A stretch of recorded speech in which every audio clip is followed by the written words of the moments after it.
প্রিয় বন্ধুরা, আমি আজ তোমাদের একটি গল্প শোনাব। গল্পের নাম ছোট্ট মিনি, যে বাঁচিয়ে দিল একটি পরিবার।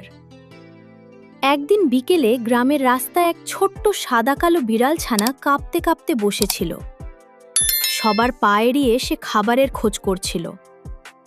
গ্রামের এক দরিদ্র ছেলে রাহাত স্কুল থেকে ফেরার পথে বিড়ালটিকে দেখে থেমে গেল। সে নিজের টিফিনের শেষ বিস্কুটটা ভেঙে বিড়ালটাকে দিল।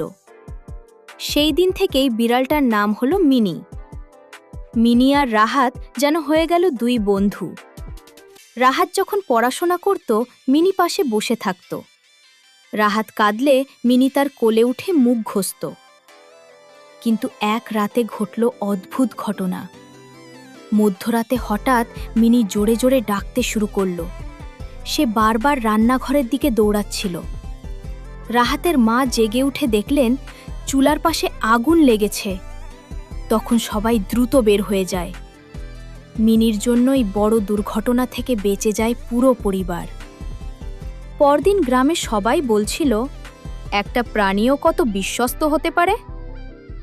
রাহাত মিনিকে বুকে জড়িয়ে বলল, তুই শুধু বিড়াল না, তুই আমার পরিবারের সদস্য। গল্পের শিক্ষা: ভালোবাসা কখনো ছোট বড় দেখে না। প্রিয় বন্ধুরা, এমন আরও আবেগঘন গল্প পেতে সাবস্ক্রাইব করুন।